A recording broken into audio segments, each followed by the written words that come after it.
When our earliest ancestors crawled out of the oceans, they didn't have fully developed ears.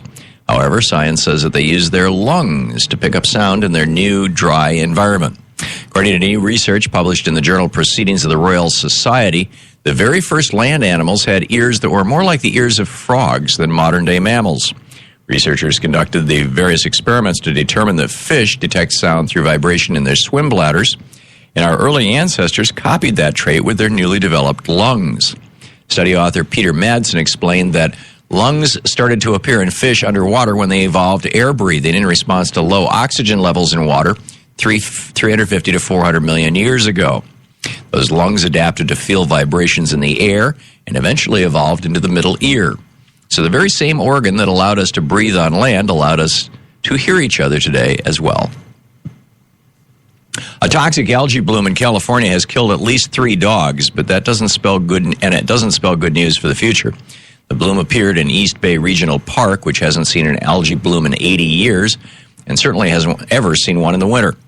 Rising temperatures and prolonged drought have created the perfect conditions for algae growth, and that algae is toxic to pets and wildlife.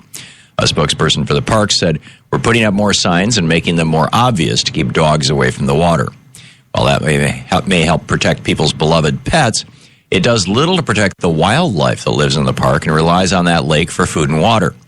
This is just one more example of the devastating effects of global warming. Last year it happened in Ohio, now it's hitting California, and toxic algae could bloom in your local waterway next. It's time to get serious about protecting our planet and preventing more pets and people from getting sick from toxic water. And finally, the safety of our food is currently monitored by 3 different agencies, but President Obama wants to streamline the process. Right now, the Department of Agriculture inspects meat and eggs, the Food and Drug Administration oversees most other foods, and the CDC alerts customers when there's a food safety recall. President Obama says that the fractured oversight and disparate regulatory approaches cause confusion. So he's proposing that we roll all those functions into one new agency and have it operate under the Department of Health and Human Services. Rather than splitting up the process of monitoring our food, the president says that agency should fall under HHS because foodborne illness and outbreaks are public health concerns. According to the CDC, there are about 48 million cases of foodborne illness every year. So it's obvious that we need to improve the way food safety is monitored. Whether that means one agency or 3, it's nice to see that this important issue is being considered by our nation's highest-ranking official. And that's the way it is for the week of February 9th, 2015. I'm Thom Hartmann on Science and Green News.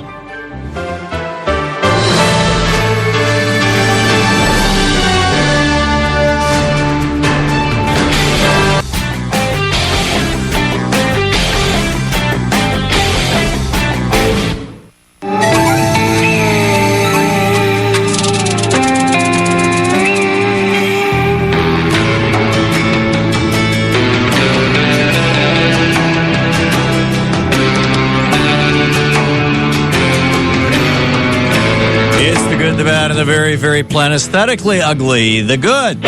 Margaret Chan. During a speech in Singapore Tuesday, the World Health Organization head endorsed universal health care as a tool to fight income inequality. She said universal health coverage is one of the most powerful social equalizers among all policy options. It is the ultimate expression of fairness. Health systems will not automatically gravitate toward greater equity or naturally evolve toward universal coverage.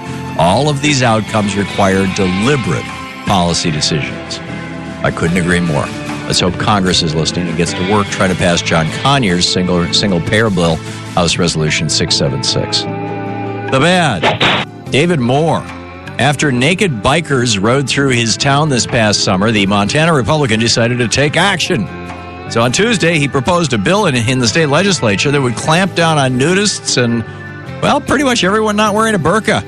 According to the Billings Gazette, Moore's bill would expand indecent exposure laws to include any nipple exposure, including men's, shirtless men, and any garment that, quote, gives the appearance or simulates a person's buttocks, genitals, pelvic area, or female nipple. Oh, and as if that wasn't bad enough, when asked about whether the proposed law would affect tight clothing like yoga pants, Moore said, yoga pants should be illegal in public anyway. Right. Something tells me David Moore would feel right at home with the Taliban. And the very, very ugly Joel Pollack. The Breitbart California editor is under fire this week for a tweet he sent out about Kayla Mueller, the 26-year-old aid worker who was murdered by ISIS. Responding to news that Mueller supported the Palestinian cause, Pollack said, "Sad that Kayla Mueller was an anti-Israel activist. If she understood both sides, she might have avoided idealizing the enemy that killed her." Translation, Kayla Mueller's death is her own fault because she cared too much about Muslims. That is very, very ugly. That's mind-bogglingly ugly. So let me finish this rant. And there's a few other things that I said I want to get to, and we'll pick up your phone calls in just a second, too. But so a year or two ago, Richard Dearlove is the head of MI6, the British equivalent of the CIA. Prince Bandar bin Sultan, Bandar Bush, the head of Saudi security, or the head of Saudi's equivalent of the CIA, and the one-time U.S. ambassador, says to the British head of this their CIA, their MI6, he says, "The time is not far off in the Middle East, Richard, when it will be literally God help the Shia. More than 1 billion Sunnis have simply had enough of them." Now, Dearlove headed MI6 from 1999 to 2004. He says, according to this article by Cockburn, he says, he's speaking of Dearlove, he does not doubt the substantial and sustained funding from private donors in Saudi Arabia and Qatar, to which the authorities may have turned a blind eye, has played a central role in the ISIS surge into Sunni areas of Iraq. So, in other words, the head of the British MI6, the British CIA, says, no doubt about it, ISIS is doing their work because Saudi Arabia is paying them. And not just Saudi Arabia, Qatar as well. Cockburn refers to this as Dearlove's explosive revelation. He says it has attracted surprisingly little attention. There were several articles about his interview, but virtually none of them mentioned his making that comment. Cockburn goes on to say, Dearlove sees Saudi strategic thinking as being shaped by two deeply seated beliefs or attitudes. First, they are convinced that there can, quote, be no legitimate or admissible challenge to the Islamic purity of their Wahhabi credentials as guardians of Islam's holiest shrines. In other words, the Saudis are not interested in becoming more modern. They're not interested in becoming more tolerant. They're not interested in adopting a less 18th century version of Islam. They're totally in with Wahhabism. Perhaps more significantly, Cockburn writes, the Saudis believe that they possess a monopoly of Islamic truth, and this leads them to, quote, be deeply attracted toward any militancy which can effectively challenge Shi'adom. Coburn. Am I saying Cockburn? It's Coburn. It's pronounced Coburn, but it's spelled Cockburn. Okay, I've never met the guy or talked to him. To the rest of it. In any case, so Andrew Coburn writing about this. Basically, the Sunnis, the Saudis, think that one of their jobs is to wipe out the Shia. Now, Saddam Hussein held this belief, too. He killed 1 million Shia on the Iraq-Iran border. We helped him. Don Rumsfeld went over and sold him the poison gas. Coburn points out that 15 out of 19 of the 9/11 hijackers were Saudi, as was bin Laden, and most of the private donors who funded 9/11. That's that 28-page report that the Senate came up with that we are still not allowed to see. That people like Bob Graham, who helped write it, the former senator from Florida, says, you've got to see this. I mean, Saudi Arabia paid for 9/11. Essentially. He goes on to note, and this was astonishing. When I read this, I just, my jaw dropped. United States Secretary of State Hillary Clinton wrote in a December 2009 cable. Now, this came out of WikiLeaks. This is how we found out about this.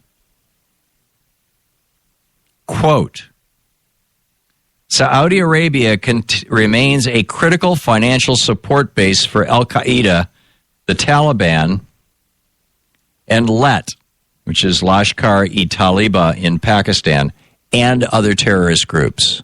This is the Secretary of State of the United States writing in a secure diplomatic cable to the State Department or to somebody else in the U.S. government that Saudi Arabia is funding terrorism in the region.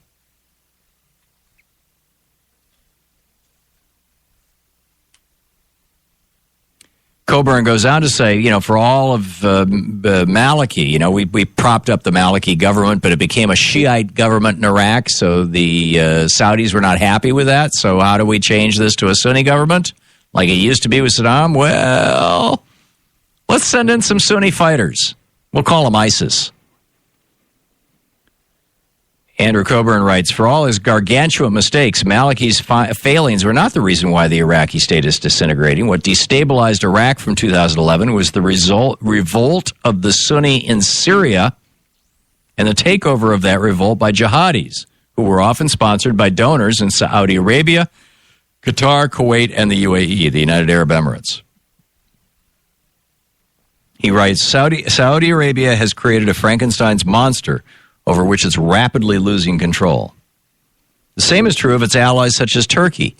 There are stories out now, and I think that they're reasonably credible, that Turkey's actually supporting ISIS, if not directly and explicitly, then indirectly, because the Kurdistan, the Kurds used to, the old Kurdistan country used to be part of Turkey.